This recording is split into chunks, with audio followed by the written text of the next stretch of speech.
আসসালামু আলাইকুম, কেমন আছেন সবাই? আশা করি ভালো। আজকে আমি রমজানের স্পেশাল চিকেন অন্তন তৈরি করে দেখাবো। খুবই ঝটপট এবং খুবই সহজ। আপনারা চাইলে পুরো রমজান মাস জুড়ে এটা ফ্রোজেন করে রাখতে পারেন। এই রমজানের আগেই কিন্তু আপনারা এটা তৈরি করে সংরক্ষণ করতে পারবেন। ১ মাস জুড়ে এটার টেস্ট বলেন সব কিছু কিন্তু আপনার পারফেক্ট থাকবে। জাস্ট আপনি আগে থেকে যদি তৈরি করে রাখেন তাহলে আর রমজানে অত ঝামেলা হবে না। খুবই সহজ আর অতিরিক্ত কোনো মশলা বলেন কোনো কিছুই লাগবে না। জাস্ট ঘরে থাকা উপকরণ দিয়ে কিন্তু আপনি খুব সহজে তৈরি করে নিতে পারবেন। এখানে আমি ১ কাপ পরিমাণ চিকেন কিমা নিয়েছি। আদা রসুন বাটা আমি সামান্য করে দিচ্ছি, কারণ আমি এটা আবার যখন রান্না করব তখন আমি অ্যাড করব। মরিচ গুঁড়া দিয়েছি আধা চা চামচ পরিমাণ, মাংসের মশলা দিয়েছি আধা চা চামচ পরিমাণ, লবণ দিয়েছি স্বাদ অনুযায়ী এবং টমেটো সস দিচ্ছি ১ চা চামচ পরিমাণ দিয়ে ব্যাস আমি চিকেনটা মেখে ম্যারিনেট করে রেখে দেবো ১০-১৫ মিনিটের জন্য। আপনাদের হাতে সময় কম থাকলে আপনার ৫-১০ মিনিট রাখলেও হবে, কোনো সমস্যা নেই। এবার আমি চিকেনটা রান্না করে নেব। পরিমাণ মতো তেল দিয়ে দিয়েছি, তেলের পরিমাণটা কম দিবেন, যেহেতু এটা আমরা স্ন্যাক্স আইটেম। এখানে কিন্তু অতিরিক্ত তেল দিলে কিন্তু আবার চুপসে যাবে আপনার, যার জন্য তেলের পরিমাণটা কম দেবেন। আদা রসুন বাটা দিয়েছি আমি এখানে ১ চা চামচ করে। এটা যখন একটু হালকা ভাজা হয়ে যাবে আমি পেঁয়াজ কুচি দিয়ে দিচ্ছি ১ কাপ পরিমাণ, একদম পাতলা পাতলা করে কুচি করে নিয়েছি। আমি আদা রসুনের সাথে ভালোভাবে এটা ভেজে নিব যেন কাঁচা গন্ধটা চলে যায়। এরপরে কিন্তু আমি ম্যারিনেট করা চিকেনটা দিয়ে দিব।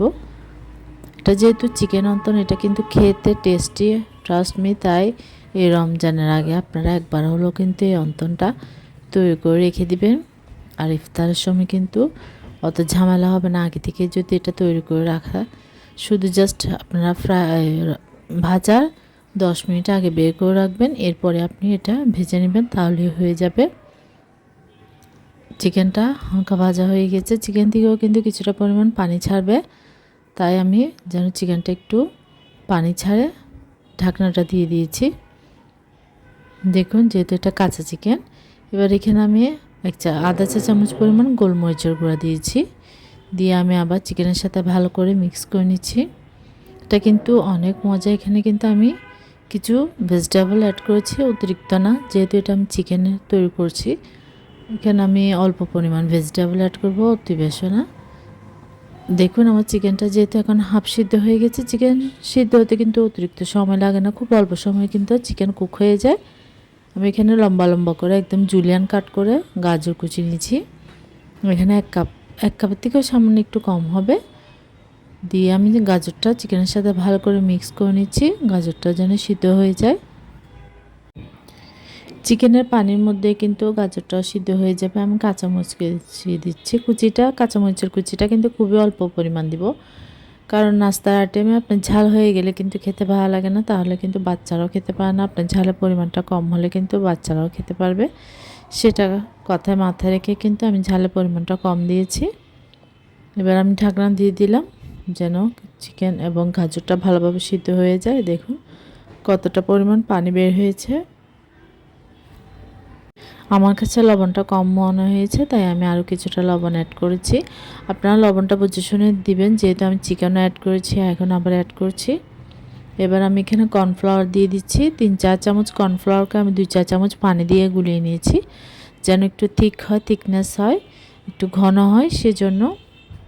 কারণ পুরটা যদি আপনার টেস্টি হয় তাহলে কিন্তু আপনার অন্থন বলেন, রোল বলেন, সমোসা বলেন, সেটা খেতে কিন্তু খুবই ভালো লাগে। তাই চেষ্টা করবেন আমার রেসিপিটা ফলো করে তৈরি করার জন্য। আশা করছি আমার রেসিপি ফলো করে আপনারা তৈরি করবেন, আর আমাকে অবশ্যই জানাবেন কেমন হয়েছে।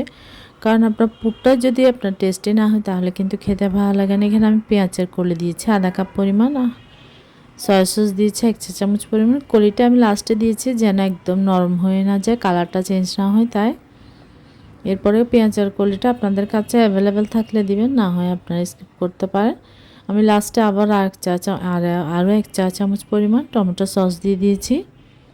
ধনেপাতা কুচি দিচ্ছি পরিমাণ মতো, দিয়ে এবার আমি নাড়াচাড়া করে কিন্তু নামিয়ে নেব। এখানে কিন্তু আমি পানিটা অ্যাড করিনি, সামান্য পরিমাণ আমি চিকেনটা কষানোর সময় সামান্য অল্প পরিমাণ পানিটা আমি অ্যাড করেছি। আপনি যত পানি পরিমাণটা কম ইউজ করবেন আপনার পুরটা কিন্তু ততটাই টেস্টি হবে, কারণ অতিরিক্ত পানি দিলে কিন্তু আপনার স্বাদটা কিন্তু কমে যায়। সব কিছুতেই কিন্তু পানিটা অ্যাড করা যায় না, তাই চেষ্টা করবেন আপনারা চিকেনের যে পানিটা বের হয় সবজি সেটার মধ্যে রান্না করে নেওয়ার জন্য।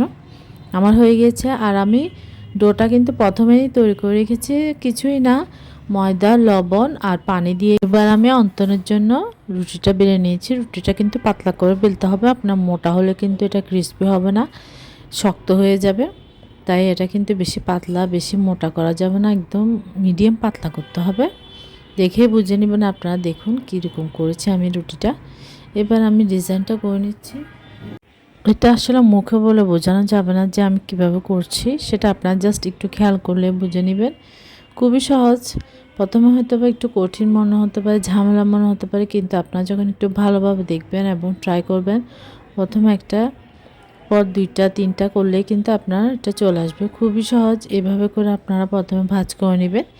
এরপরে অন্য পাশটা আপনারা ছুরি দিয়ে লম্বা লম্বা করে কেটে নেবেন। জাস্ট আপনারা খেয়াল করলে বুঝতে পারবেন ডিজাইনটা কতটা সহজ এবং খুবই সুন্দর, একটু ইউনিক। আমরা তো সবসময় সচরাচর নর্মাল ডিজাইনের অন্তন তৈরি করে থাকি, কিন্তু একটু অন্যভাবে তৈরি করলে দেখতেও ভালো লাগে, খেতেও কিন্তু একটু ইন্টারেস্টিং লাগে। তাই তার জন্যই করা। আপনারা এভাবে করে একটু পানি লাগিয়ে নেবেন, না কিন্তু এটা আবার জোড়া লাগবে না, এটা ছুটে যাবে লেয়ারিংটা। তাই আপনারা একটু একটু পানি দিয়ে গাম হিসেবে কাজ করবে। দেখুন এভাবে করে এবার লম্বা করে আমি উল্টিয়ে এটা ভাঁজ করে নিব। রোলের মতো করে ভাঁজটা করে নিব। এরপরে আমরা অন্তনের মতো ঘুরিয়ে এটা লাগিয়ে দিব, তাহলে কিন্তু হয়ে যাবে। দেখতে পেয়েছেন কতটা সহজ, কিন্তু প্রথমে একটু ঝামেলা মনে হলেও কিন্তু আপনারা যখন প্রথম একটা তৈরি করে ফেলবেন, এরপরটা কিন্তু আপনার কাছে আর ঝামেলা হবে না। তাই এভাবে করে আমি সবগুলো অন্তন তৈরি করে নিব। আর আমি দেখালাম না, একটাই করে দেখালাম। এরপরে এটা আমি ভেজে নিব। চুলায় প্যান দিয়ে পরিমাণ মতো তেল দিয়ে দিয়েছি। আপনারা যদি লোহার কড়াইতে করেন তাহলে কিন্তু ডুবো তেলে ফ্রাই করবেন, না কিন্তু এটা ক্রিস্পি হবে না। আপনার ডুবো তেলে করতে হবে। আমি যেহেতু ননস্টিক প্যানে করছি আর সাথে সাথে করছি, তাই আমি তেলটা একটু গরম করে নিয়েছি। আপনার এটা ফ্রোজেন হলে কিন্তু চুলা আঁচটা একদম লোতে রেখে কিন্তু তেলটা গরম করে মিডিয়াম আঁচে রেখে লো টু মিডিয়ামে রেখে ভেজে নেবেন, না কিন্তু আপনার এটা উপরে কালার চলে আসবে এবং ভেতরে এটা আপনার ঠান্ডাটা থেকে যাবে। 10 মিনিট আগে বের করে রাখবেন। আর এটা ফ্রোজেন পদ্ধতিটা আপনারা এটা ডিপ ফ্রিজে রেখে এটা ডিপ করে আপনারা এয়ারটাইট কন্টেনারে ভরে বা জিপলক ব্যাগে ভরে এটা আপনারা পুরো রমজান মাস জুড়েই রেখে কিন্তু খেতে পারবেন। আপনার টেস্ট বলেন সব কিছু ঠিক থাকবে। 1 মাসের জন্য কিন্তু আপনারা চাইলে এটা ফ্রোজেন করতে পারেন। খুবই সহজ। এটা এভাবে করে আমি ভেজে নিয়েছি। দেখুন কতটা সুন্দর হয়েছে। পছন্দ মতো কালার অনুযায়ী এবার পরিবেশনের জন্য নিয়ে নিলাম। আশা করছি আপনাদের ভালো লাগবে। ভালো লাগলে ট্রাই করবেন। আল্লাহ হাফেজ। আসসালামু আলাইকুম।